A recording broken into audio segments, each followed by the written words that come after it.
Welcome to practice time. बहुत बहुत स्वागत है आपका अपने चैनल प्रैक्टिस टाइम में। आज हम यूपीएससी जूनियर असिस्टेंट स्टेनोग्राफर का प्रैक्टिस सेट 8 करने वाले हैं, जिसमें भाग 1 जो कि हिंदी परिविज्ञान और लेखन योग्यता से 30 अति महत्वपूर्ण प्रश्न होंगे। जिसमें पहला क्वेश्चन है क्वेश्चन नंबर 1, पवन का शुद्ध संधि विच्छेद है। इसका सही आंसर होगा ऑप्शन ए, ओ प्लस अन, पवन। नेक्स्ट क्वेश्चन है क्वेश्चन नंबर 2, जंगल में लगने वाली आग, वाक्यांश का एक शब्द बताइए।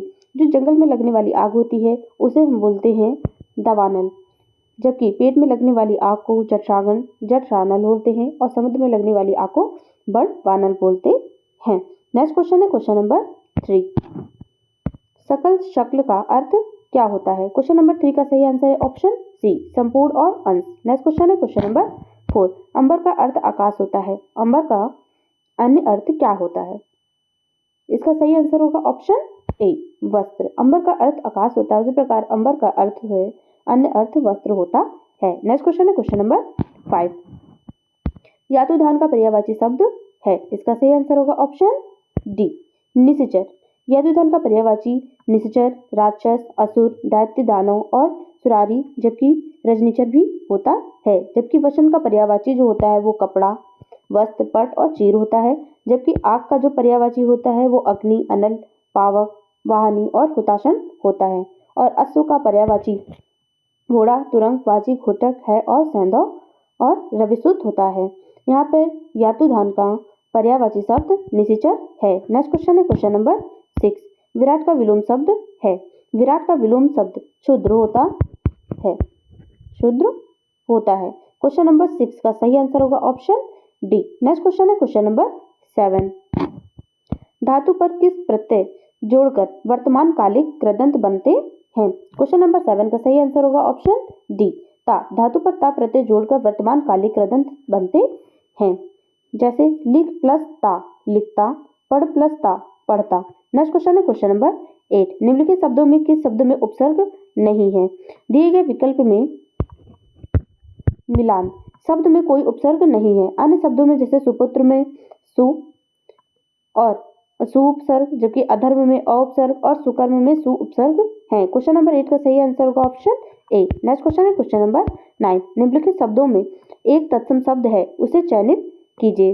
प्रश्न में विकल्पों के अनुसार जो कुपुत्र है, कुपुत्र में तत्सम शब्द है, से सभी विकल्प तद्भव रूप हैं। क्वेश्चन नंबर 9 का सही आंसर है ऑप्शन ए। नेक्स्ट क्वेश्चन है क्वेश्चन नंबर 10, पंकज, जलज आदि किस प्रकार के शब्द हैं। पंकज, जलज ये सब योग रूढ़ शब्द हैं। इसका सही आंसर क्वेश्चन नंबर 10, इसका सही आंसर होगा ऑप्शन सी। नेक्स्ट क्वेश्चन है क्वेश्चन नंबर 11, माँ ने बाजार से कपड़ा खरीदा, रेखांकित का कारक बताइए। रेखांकित शब्द है यहाँ पे कपड़ा। क्वेश्चन नंबर 11, माँ ने बाजार से कपड़ा खरीदा में रेखांकित शब्द जो है वो कर्म कारक है। कर्म कारक है, जिस पर क्रिया का प्रभाव पड़े उसे कर्म कारक कहते हैं। ठीक। नेक्स्ट क्वेश्चन है क्वेश्चन नंबर 12, छाती के बल चलने वाला के लिए एक शब्द क्या होगा। इसका सही आंसर होगा ऑप्शन ए, ऊरक। नेक्स्ट क्वेश्चन है क्वेश्चन नंबर 13, निम्नलिखित में से कौन सा वाक्य कर्मवाच्य दर्शाता है। इसका सही आंसर होगा ऑप्शन ए, मजदूरों द्वारा पेड़ काटा गया। नेक्स्ट क्वेश्चन है क्वेश्चन नंबर 14, स्त्री शब्द का बहुवचन बताइए। इसका सही आंसर होगा ऑप्शन डी, स्त्रियां। नेक्स्ट क्वेश्चन क्वेश्चन नंबर 15, मैं रोज पढ़ता हूँ वाक्य में क्रिया विशेषण का भेद है। इसका सही आंसर होगा ऑप्शन सी, कालवाचक क्रिया विशेषण। नेक्स्ट क्वेश्चन है क्वेश्चन नंबर 16, क्रिया के मूल रूप को क्या कहते हैं। क्रिया के मूल रूप को धातु कहते हैं। नेक्स्ट क्वेश्चन क्वेश्चन नंबर 17, निम्नलिखित में कौन सा अनिश्चयवाचक सर्वनाम नहीं है। इसका सही आंसर होगा ऑप्शन डी, जो और वह अनिश्चयवाचक सर्वनाम नहीं है। Next question question number 18, Himalaya किस प्रकार की संज्ञा है। हिमालय है वो व्यक्तिवाचक संज्ञा है। नेक्स्ट क्वेश्चन है क्वेश्चन नंबर 19, निम्नलिखित में शुद्ध शब्द कौन सा है। इसका सही आंसर होगा ऑप्शन सी, अंतर्ध्यान। नेक्स्ट क्वेश्चन है क्वेश्चन नंबर 20, जहां वाक्य की गति अंतिम रूप ले ले, विचार की तार टूट जाए, वहां किस चिन्ह का प्रयोग किया जाता है। क्वेश्चन नंबर 20, इसका सही आंसर होगा ऑप्शन डी, जहां वाक्य की गति अंतिम रूप ले ले, विचार की तार टूट जाए, वहां पूर्ण विराम चिन्ह का प्रयोग किया जाता है। नेक्स्ट क्वेश्चन है क्वेश्चन नंबर 21, कौन से शब्द में रा व्यंजन नहीं है। क्वेश्चन नंबर 21, इसका सही आंसर होगा ऑप्शन डी, मातृभूमि। यहाँ पे रा व्यंजन नहीं है। नेक्स्ट क्वेश्चन है क्वेश्चन नंबर 22, टेढ़े मेढ़े रास्ते जो कि 1946 में, अपने खिलौने 1957 में और भूले बिसरे चित जो कि 1959 में उपन्यास किस साहित्यकार की रचना है? इसका सही आंसर होगा ऑप्शन डी, भगवती चरण वर्मा जी की रचना है। नेक्स्ट क्वेश्चन है क्वेश्चन नंबर 23, जो कि निर्देश दे रखा है, दिए गए पद्यांश के आधार पर प्रश्नों का उत्तर दीजिए। पूर्व चलने के बटोही बाट की पहचान कर ली है अनिश्चित किस जगह पर? सरितगिरी गह्वर मिलेंगे है अनिश्चित किस जगह पर? बाग वन सुंदर मिलेंगे किस जगह? यात्रा खत्म हो जाएगी यह भी अनिश्चित है। अनिश्चित कब सुमन कब कंटकों के सर मिलेंगे? कौन सहसा छूट जाएगा मिलेंगे और कौन सहसा आ पड़े कुछ भी रुकेगा? तू न ऐसी आन कर ले पूर्व चलने के बटोही बाट की पहचान कर ली। पद्यांश कुछ इस प्रकार है। क्वेश्चन है क्वेश्चन नंबर 23, कविता की पंक्ति में यात्रा की किस विशेषता की ओर संकेत किया गया है? इसका सही आंसर होगा ऑप्शन सी, अनिश्चितता की ओर। नेक्स्ट क्वेश्चन है क्वेश्चन नंबर 24, कविता में आए सुमन और कंटक किस भाव के प्रतीक हैं? इसका सही आंसर होगा ऑप्शन सी, कविता में आए सुमन और कंटक जो है वो सुख और दुख भाव के प्रतीक हैं। नेक्स्ट क्वेश्चन है क्वेश्चन नंबर 25, कविता की पंक्तियों में कवि व्यक्ति को किस बात की प्रेरणा दे रहा है? कविता में पंक्तियों में कवि व्यक्ति को हर स्थिति में आगे बढ़ने की बात की प्रेरणा दे रहा है। नेक्स्ट क्वेश्चन है क्वेश्चन नंबर 26, अंडे का शहजादा मुहावरे का अर्थ है? अंडे का शहजादा का मतलब होता है अनुभवहीन व्यक्ति। नेक्स्ट क्वेश्चन है क्वेश्चन नंबर 27, चरण कमल बंदो हरिराय इस काव्य पंक्ति में कौन सा अलंकार है? चरण कमल बंदो हरिराय में रूपक अलंकार है। नेक्स्ट क्वेश्चन है क्वेश्चन नंबर 28, वह सममात्रिक छंद जिसके प्रत्येक चरण में 24 मात्राएं होती हैं और प्रत्येक चरण में 11वीं तथा एवं 13वीं मात्रा पर यति होता है, कौन सा छंद कहा जाता है? इसका सही आंसर होगा ऑप्शन ए, रोला छंद कहा जाता है। नेक्स्ट क्वेश्चन क्वेश्चन नंबर 29, निम्नलिखित में से कौन सा वाक्य अशुद्ध है? इसका सही आंसर होगा ऑप्शन सी, इन दोनों में केवल यही अंतर है। नेक्स्ट क्वेश्चन है क्वेश्चन नंबर 30, निम्न में से कर्मधारय समास का उदाहरण कौन सा है? इसका सही आंसर होगा ऑप्शन ए, प्रिय सखा कर्मधारय समास का उदाहरण है। नेक्स्ट क्वेश्चन है क्वेश्चन नंबर 31, दिए गए कथन और तर्क को ध्यान से पढ़ें, उस तर्क का चयन करें जो मजबूत है। कथन कुछ इस प्रकार है। कथन है, क्या शहरी क्षेत्रों के सभी विद्यालयों में शारीरिक प्रशिक्षण विषय और कक्षाएं समाप्त कर दी जानी चाहिए? दिए गए विकल्प में से अगर बात करें, तर्क है हाँ, इससे विद्यार्थी अपने मोबाइल और टैबलेट पर गेम खेलते हैं और इससे जो समय बचेगा उसका उपयोग प्रतियोगी परीक्षाओं की तैयारी के लिए बेहतर तरीके से किया जा सकता है। जबकि इसमें दूसरा तर्क है नहीं, यह विद्यार्थियों की शारीरिक गतिविधियों को उनके निर्माणात्मक वर्षों को कम करेगा, जिससे भविष्य में स्वास्थ्य समस्याएं पैदा हो सकती हैं। साथ ही वे महत्वपूर्ण जीवन कौशल के विकास में भी जो जाएंगे।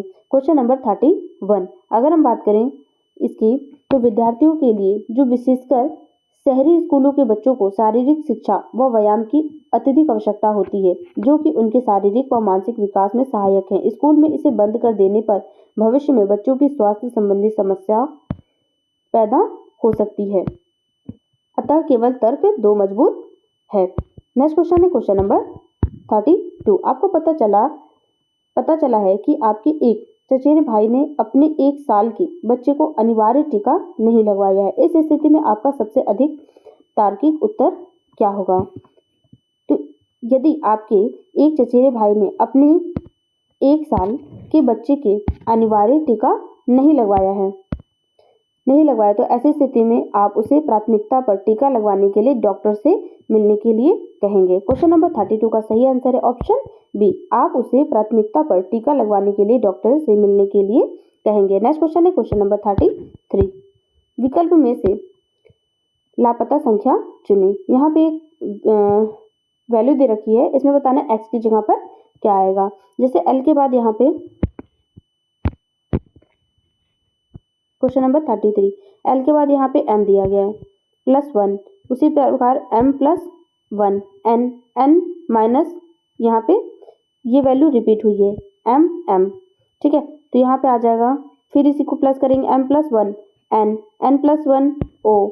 अब यहाँ पे फिर इस वैल्यू को रिपीट किया गया है यहाँ पे, ठीक है, यानी कि m को m से, n को n से, दो वर्ड, पहले में एक वर्ड छोड़ा है, फिर दूसरे में 2 वर्ड छोड़ा है, उसी प्रकार तीसरे में यहाँ चौथे पे o आएगा।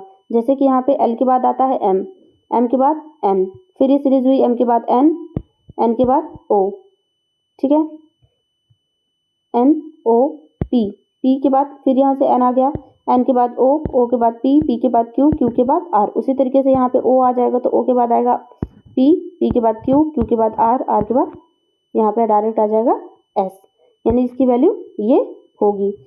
क्वेश्चन नंबर 33, इसका सही आंसर होगा ऑप्शन ए। नेक्स्ट क्वेश्चन है क्वेश्चन नंबर 34। दिए गए वक्तत्व और चार तर्क को ध्यान में पढ़ें, इस तर्क का चयन करें जो मजबूत है। क्वेश्चन नंबर 34, वक्तत्व दे रखा है कि क्या छोटे बच्चों पर इतना भारी स्कूल बैग लादा जाना चाहिए। तर्क है हाँ, भारी बैग का अर्थ है अधिक ज्ञान। नहीं, दूसरा है नहीं, भारी स्कूल बैग से बच्चों की शारीरिक मुद्रा खराब हो जाती है। तीसरा है हाँ, ज्ञान अर्जन के लिए बच्चों को अनुकूलित होना चाहिए।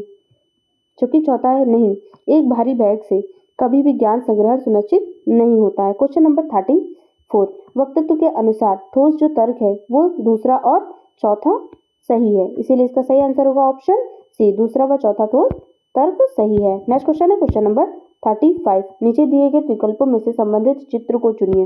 प्रश्न आकृति कुछ इस प्रकार है। अगर हम बात करें, जैसे ये वैल्यू ऐसे दे रखी है तो इसको अपोजिट कर दिया गया है, ठीक। उसी प्रकार जैसे ये वाली वैल्यू थी इसको वैसे रहने दिया गया है, यहाँ पे इस वैल्यू को अपोजिट कर देंगे। क्वेश्चन नंबर 35, प्रश्न आकृति की प्रथम से द्वितीय आकृति में मुख्य डिजाइन की जो ऊर्ध्वाधर रेखा पलटती है तथा क्षैतिज रेखा उस वैसी प्रकार है। तो तीर वाला जो डिजाइन है 90 डिग्री वामावर्त घूमती है, जबकि पूंछ वाली डिग्री 180 डिग्री घूमती है। क्वेश्चन नंबर 35, इसका सही आंसर होगा, जैसे ये वैल्यू थी इसको अपोजिट हो जाएगी इधर, उसी तरह से जैसे ये वाली आकृति है वो वैसी की वैसी ही रहेगी, जबकि जो एरो वाली है तो 90 डिग्री एरो जो है ऊपर मूव करेगी, प्लस उसका जो पीछे वाला हिस्सा है तीर का वो 180 डिग्री मूव करेगा, ठीक। तो ये वैल्यू यहाँ पे आ जाएगी और ये वैल्यू यहाँ पे आ जाएगी। क्वेश्चन नंबर 35, इसका सही आंसर होगा ऑप्शन बी। नेक्स्ट क्वेश्चन है क्वेश्चन नंबर 36, 3 कथन और उनसे संबंधित 3 निष्कर्ष 1, 2 और 3 दिए गए कथनों को सत्य मानते हुए भले ही वे आमतौर पर ज्ञात तत्वों से अलग हों, यह निर्णय लें कि कौन सा निष्कर्ष कथन का अनुसरण तार्किक रूप से करता है। कथन कुछ इस प्रकार है, सभी पेंटिंग डिजाइन है, जबकि जो सभी डिजाइन है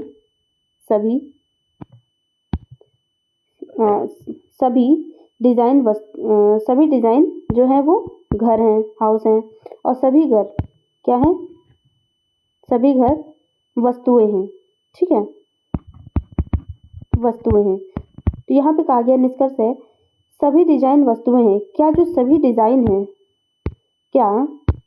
सभी डिजाइन हैं वो वस्तुएं हैं, ये सही है। कुछ घर पेंटिंग है, जो कुछ घर हैं क्या वो पेंटिंग है, ये भी सही है। तीसरा है कुछ पेंटिंग घर नहीं है, क्या कुछ पेंटिंग जो है वो ड्राइंग, क्या कुछ पेंटिंग घर नहीं है, गलत, कुछ पेंटिंग घर हैं, यानी कि ऑप्शन जो थर्ड है निष्कर्ष वो गलत है। क्वेश्चन नंबर 36 का सही आंसर होगा ऑप्शन बी, निष्कर्ष 1 और 2 अनुसरण करते हैं। नेक्स्ट क्वेश्चन है क्वेश्चन नंबर 37, एक पुरुष और उसकी पत्नी की आयु का अनुपात 4:3 है। 4 वर्ष बाद यह अनुपात 9:7 हो जाएगा। यदि शादी के समय यह अनुपात 5:3 था तो उनकी शादी कितने वर्ष पूर्व हुई थी। मानव पुरुष की जो वर्तमान आयु है वो 4A है, उसकी पत्नी की जो आयु है वो 3A है, तो 4 वर्ष बाद उनकी आयु कितनी हो जाएगी, 4A + 4, ये पुरुष की हो गई, तथा जो महिला है उनकी 4A 3A + 4, प्रश्न के अनुसार अगर हम इसको करते हैं, प्रश्न के अनुसार 4a प्लस 4/3a प्लस 4 बराबर यहाँ पे कितनी हो जाती है, 9:7 हो जाती है, 9/7। अगर इसको सॉल्व करने पर क्रॉस मल्टीप्लाई जैसे करेंगे, 7 चौक 28a प्लस 28 बराबर हो जाता है 27a प्लस 36। यहाँ पे ए को ए की साइड लेके जाते हैं और वैल्यू को वैल्यू के साइड, जब इसको माइनस करेंगे तो यहाँ पे ए बराबर आ जाएगा 8। ठीक, वर्तमान में पुरुष की जो आयु है वहाँ पे वैल्यू रखने पर पुरुष की मान जो था वो 4a है, तो 4a में मान रखने पर ए का मान होता है 8, 4 गुणे 8 बराबर होता है 32। ठीक है, उसी प्रकार पत्नी की आयु थी 3a, तो 3 गुणे 8, 8 त्रिक 24 वर्ष, माना उनकी शादी x वर्ष पूर्व हुई। तो प्रश्न के अनुसार x वर्ष हुई, प्रश्न के अनुसार यहाँ पे वैल्यू आ गई थी पुरुष की 32 माइनस एक्स अपॉन जो महिला की जो उम्र आई थी वो 24 माइनस एक्स बराबर, अब कितना रेशियो हो जाता है 5:3। इसको जैसे ही सॉल्व करते हैं तो इसका मान आ जाए, क्रॉस मल्टीप्लाई करने पर 3 बाहर ले लेते हैं, इसको इधर लेके जाएंगे क्रॉस मल्टीप्लाई और इसको इधर, जहाँ पे आ जाएगा 32 माइनस एक्स बराबर 5, 24 माइनस एक्स। अब ब्रैकेट खोल देंगे, जैसे ब्रैकेट खोलेंगे तो 3 गुणे 32 बराबर 96, 96 माइनस 3x बराबर 24 पंचे 120, 120 माइनस 5x। अब इस वैल्यू को x की वैल्यू को x के पास ले जाने पर वैल्यू माइनस होगी, तो यहाँ पे आ जाएगा 2x बराबर 24। अब यहाँ पे x बराबर कितना आ जाएगा 12। अतः क्वेश्चन नंबर 37 का सही आंसर होगा ऑप्शन ए। शादी कितने वर्ष पूर्व हुई थी, 12 वर्ष पूर्व हुई थी। नेक्स्ट क्वेश्चन है क्वेश्चन नंबर 38। नीचे दिए गए खुले हुए घन से विकल्पों में से कौन सा घन नहीं बनाया जा सकता है। प्रश्न के अनुसार अगर बात करें, आकृति में एक की विपरीत आकृति को हम नहीं देख सकते हैं। जिस विकल्प में एक दूसरे की जैसे आकृति है, जैसे क्रॉस, क्रॉस का ये हो जाएगा, पॉइंट का 4 हो जाएगा और ट्रायंगल का सर्कल हो जाएगा। अब बताना है कि कौन सी आकृति घन नहीं बनाया जा सकता है। ठीक, पहला ऑप्शन देख लेते हैं, सर्कल के अपोजिट ट्रायंगल, ठीक है। फिर इसके अपोजिट क्रॉस होना चाहिए, ये भी ठीक है। 4 के अपोजिट पॉइंट होना चाहिए, ये ठीक है, ये बन सकता है। तो दूसरा देखते हैं, जो ट्रायंगल है ट्रायंगल के अपोजिट होना चाहिए सर्कल, ठीक। क्रॉस के अपोजिट आना चाहिए था स्क्वायर, तो क्या ये स्क्वायर हो रहा है यहाँ पे? हाँ, ये तो एक ही साथ वैल्यू आ गई है, इसलिए आमने सामने वैल्यू दिख रही है, इसके अपोजिट होना चाहिए था, इसीलिए ये वैल्यू नहीं बनाई जा सकती है।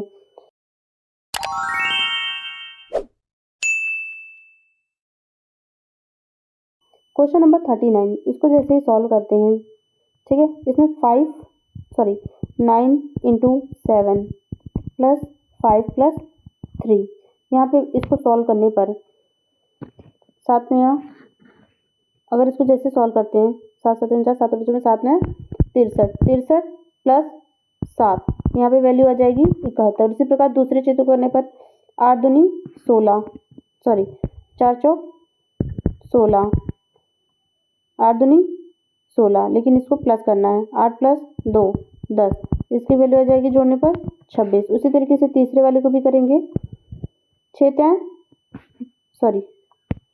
यहाँ पे है 8 6, 8 गुणे 6, 6 गुणे 8 प्लस 3 प्लस 11, 6 48 प्लस 11 3 14। जैसे इसको ऐड करते हैं तो यहाँ पे आ जाएगी वैल्यू 62, यानी क्वेश्चन नंबर 39 इसका सही आंसर होगा ऑप्शन डी। नेक्स्ट क्वेश्चन है क्वेश्चन नंबर 40। यदि 91 include 32 is equal to 7, 83 include 54 is equal to 4, तो 62 इंक्लूड 96 का मान ज्ञात कीजिए। क्वेश्चन नंबर 40, जिस प्रकार 91 इक्वल टू इंक्लूड 32 बराबर, यहाँ पे वैल्यू को अलग अलग करने पर, यानी कि 9 माइनस 1 माइनस 3 माइनस 2। अब इसको सॉल्व जैसे करते हैं तो यहाँ पे 8 माइनस 3 में से 2 गया 1 और 8 में से 1 गया, बराबर आ जाएगी 7 की। यहाँ पे वैल्यू आ रही है। उसी तरीके से इसको भी सॉल्व करने पर 8 माइनस 3 तो 5 माइनस, इसको खोलने पर 5 में से 4 गया 1, तो यहाँ पे वैल्यू आ रही है 4। उसी तरीके से इस वाली वैल्यू को भी करने पर 6 माइनस 2 4 माइनस 9 में से 6 गया 3। अब इन दोनों को भी माइनस करने पर वैल्यू आ रही है 1। क्वेश्चन नंबर 40 का सही आंसर होगा ऑप्शन डी। नेक्स्ट क्वेश्चन है क्वेश्चन नंबर 41। दोस्तों का एक समूह षटकोणीय स्थिति में इस प्रकार बैठे हैं कि षटकोण के प्रत्येक कोण पर एक व्यक्ति हो। रवि राजेश के सामने बैठा है, प्रियंका विभा के बराबर में बैठी है, नीना विभा के सामने बैठी है लेकिन रवि के बराबर में नहीं बैठी है। यदि अनुज और राजेश के बीच में एक व्यक्ति बैठा है तो व्यक्ति कौन है, इसमें बताना है। तो अगर हम बात करें क्वेश्चन नंबर 41, इसको सॉल्व करते हैं। जैसे दोस्तों का एक समूह है वो षटकोणीय त्रिभुज, चलिए षटकोण बना लेते हैं। एक षटकोणीय त्रिभुज में त्रिभुज के प्रत्येक कोण पर एक व्यक्ति हो। रवि राजेश के सामने बैठा है, मान लेते रवि यहाँ पे जो कि राजेश के सामने बैठा है, जबकि प्रियंका विभा के बराबर में बैठी है। जो प्रियंका है, प्रियंका मान लेते हैं यहाँ पे, प्रियंका जो प्रियंका है वो विभा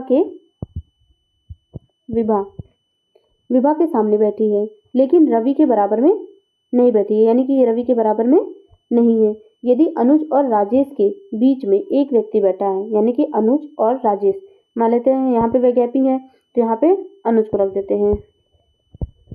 अनुज और राजेश के बीच में एक व्यक्ति है तो यहाँ पे कौन सा व्यक्ति रह जाएगा, नीना यहाँ पे आ जाएगी। तो बताना है कि बीच में एक व्यक्ति बैठा है तो वह कौन होगा। यदि अनुज और राजेश के बीच में एक व्यक्ति बैठा है तो वह व्यक्ति कौन होगा। अनुज और राजेश के बीच में नीना बैठी है। क्वेश्चन नंबर 41, इसका सही आंसर होगा ऑप्शन सी। नेक्स्ट क्वेश्चन है क्वेश्चन नंबर 42।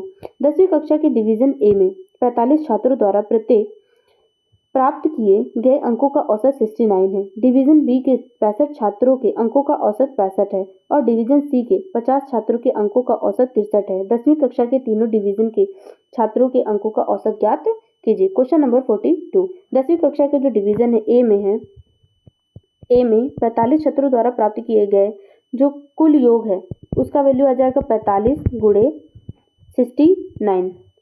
चलो चेंज कर लेते हैं, 45 गुणे 69। तो यहाँ पे इसको जैसे मल्टीप्लाई करते हैं तो इसकी वैल्यू आ जाएगी 3105।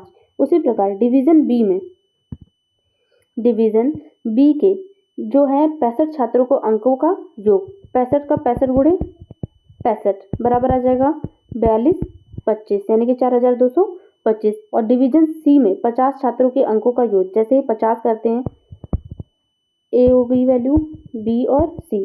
50 छात्रों की अंकों 50 को मल्टीप्लाई करते हैं 63 से, जैसे ही करते हैं तो इसका वैल्यू आ जाएगा यहाँ पे 3150। ठीक, अब हमें बताना है कि 10वीं कक्षा के तीनों डिवीजन के छात्रों के अंकों का कुल योग कितना है। तो यानी कि तीनों को जब हम ऐड ऑन कर लेते हैं तो इसकी वैल्यू आ जाएगी 10,480। तीनों डिवीजन के कुल जो संख्या है वो कितनी है, पहले की तो 45 थी, दूसरे की है 65 और तीसरे यानी कि सी की है 50। टोटल को ऐड ऑन करने पे आ रहा है 160। अब हमें बताना है कि जो 10वीं कक्षा के तीनों डिवीजन के जो छात्र हैं और उनके अंकों का जो औसत है वो कुछ इस प्रकार है। 10,480 बटे आ जाएगा 160। अब इसको जैसे ही डिवाइड करते हैं तो 0 से 0 कैंसिल हो जाएगा और इसको डिवाइड करने पे आएगा 50.5, यानी कि 65.5 आंसर आएगा। 10वीं कक्षा के तीनों डिवीजन के छात्रों के अंक को जो औसत है वो 65.5 है। क्वेश्चन नंबर 42 का सही आंसर होगा ऑप्शन ए। नेक्स्ट क्वेश्चन है क्वेश्चन नंबर 43। आपको एक प्रश्न और 2 कथन दिए गए हैं, ये ज्ञात करें कि कौन सी कथन दिए गए प्रश्न उत्तर देने के लिए आवश्यक है। प्रश्न है ए, बी, सी और डी और ई में से सबसे हल्का कौन है। कथन है, पहला है सी, बी और ई से भारी है लेकिन डी से हल्का है। दूसरा कथन है डी सबसे भारी नहीं है। यहाँ पे बात करें ए, बी, सी, डी और ई में सबसे हल्का कौन है, ये पता करना है। कथन ए के अनुसार जो बी सी है वो बी और ई से भारी है, यानी कि सी जो है वो बी और ई से भारी है, लेकिन डी से हल्का है, यानी कि डी आगे आ जाएगा। ठीक उसी प्रकार दूसरा कथन कह रहा है कि डी सबसे भारी नहीं है, यानी कि डी से भी आगे कोई ना कोई वैल्यू आएगी। तो डी से वैल्यू आगे कौन आ रहा है बच्चा?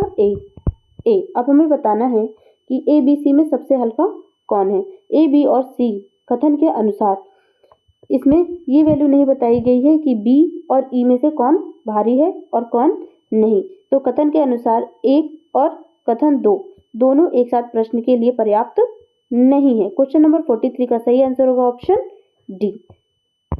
नेक्स्ट क्वेश्चन है क्वेश्चन नंबर 44। निम्न आरेख अंग्रेजी, हिंदी और गणित विषय में फेल विद्यार्थियों की संख्या को दर्शाता है। यहाँ पे दे रखा है आरेख में अंग्रेजी, हिंदी और इंग्लिश, हिंदी और मैथ विषय में फेल विद्यार्थियों की संख्या को दर्शाता है। ठीक, यहाँ पे इंग्लिश, हिंदी और मैथ विषयों की परीक्षा के लिए 500 प्रत्याशी हाजिर हुए। कम से कम 2 विषयों में फेल होने वाले प्रत्याशियों का प्रतिशत कितना है? प्रश्न के अनुसार कम से कम 2 विषयों में फेल का अर्थ है 2 या 3 विषयों में फेल, जबकि 2 विषय में फेल जो विद्यार्थी हैं वो है 10, जो कि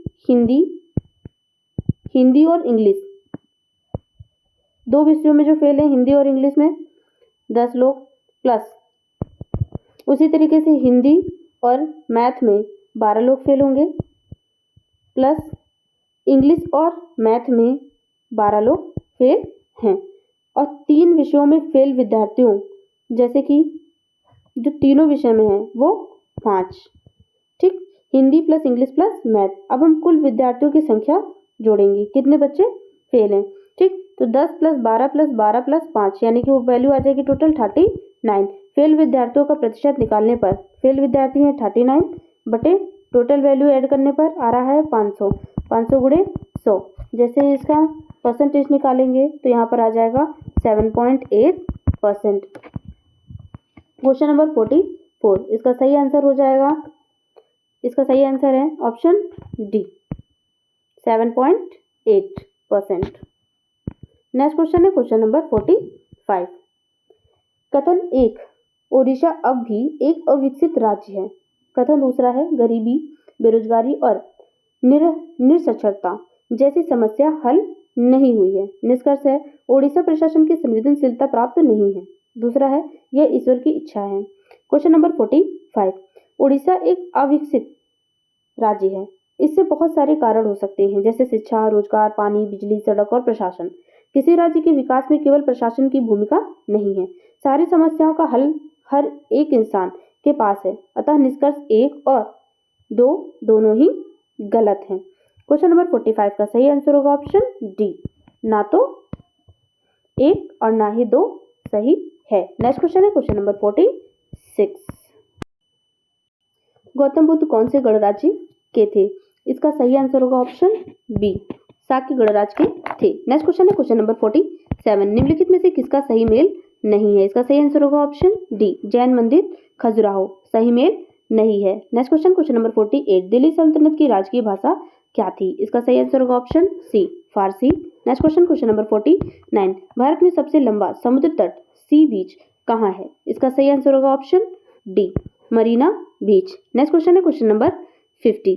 अन्यों की तुलना में निम्नलिखित में से कौन सी मिट्टी काजू की वृद्धि के लिए अधिक उपयुक्त है? इसका सही आंसर होगा ऑप्शन ए, लाल लेटेराइट मिट्टी। नेक्स्ट क्वेश्चन है क्वेश्चन नंबर 51। भारतीय संविधान का कौन सा अनुच्छेद राज्यों में राज्यपालों का प्रावधान करता है? इसका सही आंसर होगा ऑप्शन डी, 153 अनुच्छेद राज्यों में राज्यपालों का प्रावधान करता है। नेक्स्ट क्वेश्चन है क्वेश्चन नंबर 52। राज्यसभा में राष्ट्रपति द्वारा कितने सदस्य मनोनीत किए जा सकते हैं?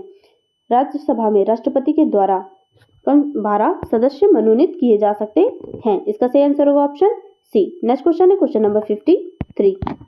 1975 में राष्ट्रीय आपातकाल की घोषणा के समय भारत के राष्ट्रपति निम्नलिखित में से कौन थे? इसका सही आंसर है option a, Fakhruddin Ahmed. Next question number 54। भारतीय रिजर्व बैंक के केंद्रीय निर्देशक मंडल की नियुक्ति कितने वर्षों की अवधि के लिए होती है? इसका सही आंसर होगा ऑप्शन ए, भारतीय रिजर्व बैंक के केंद्रीय निदेशक मंडल की नियुक्ति 4 वर्षों की अवधि के लिए होती है। नेक्स्ट क्वेश्चन है क्वेश्चन नंबर 55। वो स्थान जहां बैंकर्स मिलते हैं और उनके पारस्परिक दावों और खातों को व्यवस्थित करते हैं जाना जाता है। इसका सही आंसर होगा ऑप्शन ए, क्लियरिंग हाउस के नाम से जाना जाता है। नेक्स्ट क्वेश्चन है क्वेश्चन नंबर 56। योजना आयोग की स्थापना कब की गई थी? इसका सही आंसर होगा ऑप्शन डी, योजना आयोग की स्थापना 1950 में की गई थी। नेक्स्ट क्वेश्चन है क्वेश्चन नंबर 57। प्रतिष्ठित दादा साहब फाल्के पुरस्कार किस वर्ष में आरंभ किया गया था?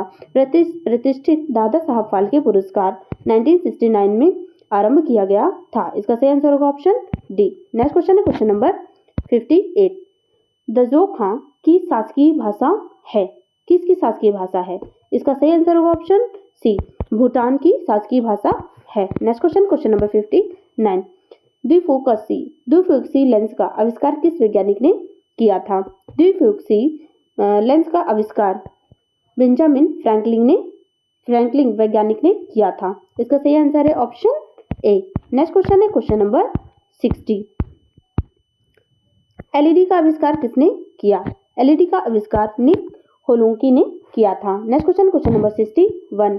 नाउ यू ब्रीथ पुस्तक के लिए गोल्डन बुक अवार्ड 2023 में किसे सम्मानित किया गया? इसका सही आंसर होगा ऑप्शन सी, राखी कपूर के द्वारा 2023 में सम्मानित किया गया था। नेक्स्ट क्वेश्चन है क्वेश्चन नंबर 62। फरवरी 2023 में किस बैंक ने ईबीजी यानी कि इलेक्ट्रिक बैंक गारंटी योजना जारी करने की सुविधा शुरू की है? इसका सही आंसर होगा option D, Indian overseas bank. Next question है क्वेश्चन नंबर 63। सरकार ने अनधिकृत कोयला खनन गतिविधियों की सूचना देने के लिए निम्नलिखित में से कौन सा ऐप लॉन्च किया है? इसका सही आंसर होगा ऑप्शन बी, खनन प्रहरी। Next question question number 64। फरवरी 2023 में भारतीय अंतरिक्ष अनुसंधान संस्थान इसरो ने गगनयान मिशन को आगे बढ़ाने के लिए किसके साथ साझेदारी की है? इसका सही आंसर होगा ऑप्शन बी, भारतीय नौसेना। नेक्स्ट क्वेश्चन है क्वेश्चन नंबर 65। फरवरी 2023 में 12वें विश्व हिंदी सम्मेलन का आयोजन कहाँ किया गया? इसका सही आंसर होगा ऑप्शन डी, फिजी में। नेक्स्ट क्वेश्चन है क्वेश्चन नंबर 66। बिट सब लंबाई वाले एक माइक्रो प्रोसेसर बिट डाटा को एक साथ प्रोसेस कर सकता है। Question number 66। इसका सही आंसर होगा option B, 8। Next question question number 67। निम्नलिखित में से कौन सा एक प्रकार का पर्सनल कंप्यूटर नहीं है? इसका सही आंसर होगा option B, mainframe computer. Next question question number 68। निम्नलिखित में से किसका मोबाइल सिस्टम में प्रमुख महत्व है? इसका सही आंसर ऑप्शन बी, डेटा सुरक्षा। नेक्स्ट क्वेश्चन है क्वेश्चन नंबर 69। प्रोलॉग स्रोत फाइलों का एक्सटेंशन क्या है? इसका सही आंसर होगा ऑप्शन ए, .pl। Next question question number 70। USB 2.0 तकनीक का रो थ्रूपुट क्या है? इसका सही आंसर होगा ऑप्शन ए, 480 Mbps। Next question question number 71। Computer सेवाएं जैसे डाटा स्टोरेज सर्वर और इंटरनेट पर डेटाबेस के वितरण को किस रूप में जाना जाता है? इसका सही आंसर होगा ऑप्शन डी, क्लाउड कंप्यूटिंग के रूप में जाना जाता है। Next question question number 72। ICT का तात्पर्य है? इसका सही तात्पर्य होगा option B, information and communication technology. Next question question number 73। FQDN का पूर्ण रूप क्या है? यानी कि इसका फुल फॉर्म क्या है? इसका फुल फॉर्म है fully qualified domain name. Question number 73 का सही आंसर है ऑप्शन बी। नेक्स्ट क्वेश्चन है क्वेश्चन नंबर 74। संक्षिप्त कुंडी यानी कि शॉर्ट की शिफ्ट प्लस टैप किसके लिए प्रयोग किया जाता है? इसका सही आंसर है ऑप्शन डी, विकल्प के माध्यम से पीछे जाने के लिए, move backward through the option. इसका सही आंसर है ऑप्शन डी। नेक्स्ट क्वेश्चन है क्वेश्चन नंबर 75। हेडर और फुटर डालने के लिए किस मेन्यू पर क्लिक करते हैं? इसका सही आंसर है ऑप्शन ए, इंसर्ट पे क्लिक करते हैं। नेक्स्ट क्वेश्चन है क्वेश्चन नंबर 76। मेल मर्ज घटक है किसका? इसका सही आंसर है ऑप्शन ए, MS वर्ड का। नेक्स्ट क्वेश्चन है क्वेश्चन नंबर 77। MS एक्सेल 2019 में प्रोटेक्टेड वर्कशीट पर निम्नलिखित में से किस संचालन की अनुमति नहीं है? इसका सही आंसर है option C, delete the worksheet की अनुमति नहीं है। नेक्स्ट क्वेश्चन है क्वेश्चन नंबर 78। निम्न में से कौन सी ऑनलाइन भुगतान प्रणाली है? इसका सही आंसर है ऑप्शन डी, NEFT। ये ऑनलाइन भुगतान प्रणाली है। नेक्स्ट क्वेश्चन है question number 79। Palm operating system का उदाहरण है। ये किसका उदाहरण है? इसका सही आंसर होगा option C, single user single tasking का उदाहरण है। नेक्स्ट क्वेश्चन है क्वेश्चन नंबर 80। ऑपरेटिंग सिस्टम का कौन सा घटक कर्नेल और हार्डवेयर के साथ इंटरेक्ट करने के लिए यूजर इंटरफेस प्रदान करता है? इसका सही आंसर होगा option C, cell. Next question है क्वेश्चन नंबर 81, जो कि भाग 5 से 20 अति महत्वपूर्ण प्रश्न होंगे सामान्य ज्ञान के, जिसमें पहला क्वेश्चन है क्वेश्चन नंबर 81, जिसमें निम्न में से कौन सी भाषा उत्तर प्रदेश की दूसरी राज्य भाषा है? इसका सही आंसर होगा ऑप्शन सी, उर्दू। उर्दू भाषा उत्तर प्रदेश की दूसरी राज्य भाषा है। नेक्स्ट क्वेश्चन क्वेश्चन नंबर 82, 1991 से 2001 के दौरान उत्तर प्रदेश में साक्षर व्यक्तियों की प्रतिशत वृद्धि हुई। इसका सही आंसर होगा ऑप्शन बी, 16.7% साक्षर व्यक्तियों की प्रतिशत वृद्धि हुई है। नेक्स्ट क्वेश्चन है क्वेश्चन नंबर 83, 2011 की जनगणना के अनुसार निम्नलिखित में से उत्तर प्रदेश के किस जिले की जनसंख्या सबसे अधिक थी? इसका सही आंसर होगा option C, Prayagraj. Next question question number 84, लखनऊ योजना किसका विकास से संबंधित है? किसके विकास से संबंधित है? इसका सही आंसर होगा ऑप्शन डी, सड़कों के विकास से संबंधित है। नेक्स्ट क्वेश्चन क्वेश्चन नंबर 85, उत्तर प्रदेश में उर्दू को द्वितीय राजभाषा घोषित किया गया। इसका सही आंसर होगा ऑप्शन सी, 1989 में उर्दू को द्वितीय राजभाषा घोषित किया गया था। नेक्स्ट क्वेश्चन है क्वेश्चन नंबर 86, उत्तर प्रदेश में कृषि विश्वविद्यालयों की संख्या है? इसका सही आंसर होगा ऑप्शन डी, 5। उत्तर प्रदेश में 5 कृषि विश्वविद्यालयों की संख्या है। नेक्स्ट क्वेश्चन है क्वेश्चन नंबर 87, निम्नलिखित जनजातियों में से किसकी संख्या उत्तर प्रदेश में सर्वाधिक है? थारू जनजाति की संख्या सबसे ज्यादा उत्तर प्रदेश में सर्वाधिक है। क्वेश्चन नंबर 87 का सही आंसर है ऑप्शन बी। नेक्स्ट क्वेश्चन है क्वेश्चन नंबर 88, राष्ट्रीय कवि मैथिली शरण गुप्त का जन्म उत्तर प्रदेश के किस जिले में हुआ था? इसका सही आंसर होगा ऑप्शन सी, राष्ट्रीय कवि मैथिली शरण गुप्त जी का जन्म उत्तर प्रदेश के झांसी जिले में हुआ था। क्वेश्चन नंबर 88 का सही आंसर होगा ऑप्शन सी। नेक्स्ट क्वेश्चन है क्वेश्चन नंबर 89, उत्तर प्रदेश शासन ने संगीत रत्न पुरस्कार किसकी स्मृति से प्रारंभ किया?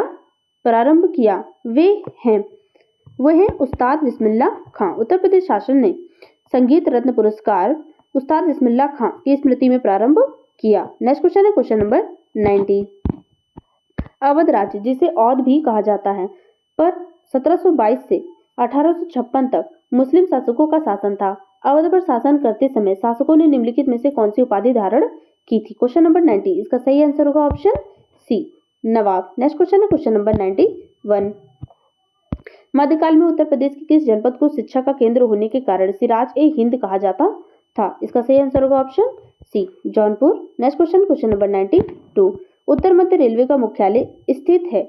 इसका सही आंसर होगा option A, Allahabad. Next question question number 93, सूची ए को सूची 2 से सुमेलित कीजिए तथा सूची को नीचे दिए गए कूट से सही उत्तर चुनिए। क्वेश्चन नंबर 93, सूची 1 में राज्य तथा सूची 2 में अणुशक्ति केंद्र दे रखे हैं। जैसे सूची ए में राज्य है गुजरात, जो गुजरात होगा वो काकरापारा से है, काकरापारा अणुशक्ति केंद्र से है, जबकि जो कर्नाटक है वो कैगा अणुशक्ति केंद्र है, और राजस्थान जो होगा वो रावतभाटा से है, जबकि उत्तर प्रदेश में नरौरा अणुशक्ति केंद्र है। तो सूची के अनुसार 2, 4, 3, 1, इसका सही आंसर होगा ऑप्शन सी, 2, 4, 3, 1। नेक्स्ट क्वेश्चन है question number 94, Mahavir jute mills limited Uttar Pradesh की एकमात्र कार्यरत जूट मिल स्थित है? क्वेश्चन नंबर 94, इसका सही आंसर होगा ऑप्शन डी, सहजनवा गोरखपुर में। नेक्स्ट क्वेश्चन है क्वेश्चन नंबर 95, उत्तर प्रदेश में निर्यातोन्मुख सॉफ्टवेयर पार्क कहाँ स्थापित किए गए हैं? इसका सही आंसर होगा ऑप्शन ए, नोएडा और लखनऊ में। नेक्स्ट क्वेश्चन है क्वेश्चन नंबर 96, सूची ए को सूची 2 से सुमेलित कीजिए तथा सूचियों के नीचे दिए गए कोड का प्रयोग करके सही उत्तर चुनिए। सूची 1 में औद्योगिक संस्थान और सूची 2 में नगर दे रखा है। क्वेश्चन नंबर 96, अगर हम बात करें इंडियन टेलीफोन इंडस्ट्रीज जो कि रायबरेली नगर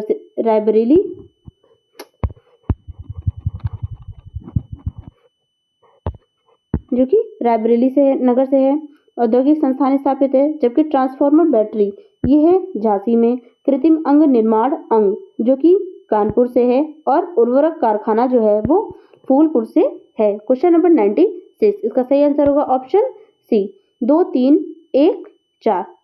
नेक्स्ट क्वेश्चन है क्वेश्चन नंबर 97। उत्तर प्रदेश राज्य में परीक्षा बांध किस नदी पर बनाया गया है? क्वेश्चन नंबर 97 का सही आंसर है option C, Betwa. Next question है क्वेश्चन नंबर 98। उत्तर प्रदेश में रानी लक्ष्मीबाई बांध परियोजना निर्मित है, इसका सही आंसर होगा ऑप्शन बी, बेतवा नदी पर। नेक्स्ट क्वेश्चन है क्वेश्चन नंबर 99।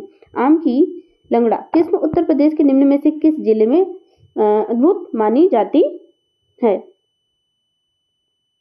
उभयदूत मानी जाती है। क्वेश्चन नंबर 99 का सही आंसर होगा option D, Varanasi. Next question है क्वेश्चन नंबर 100। किस जनपद को चिन्हित किया गया है जिसमें जानवरों के लिए पॉलीक्लिनिक नहीं है? क्वेश्चन नंबर 100 का सही आंसर होगा ऑप्शन बी, झांसी जनपद को चिन्हित किया गया है जिसमें जानवरों के लिए पॉलीक्लिनिक नहीं है। ये रहे 100 अति महत्वपूर्ण प्रश्न यूपी SSC जूनियर असिस्टेंट और स्टेनोग्राफर के। नेक्स्ट प्रैक्टिस सेट प्राप्त करने के लिए इस चैनल को लाइक करें, शेयर करें और सब्सक्राइब करें।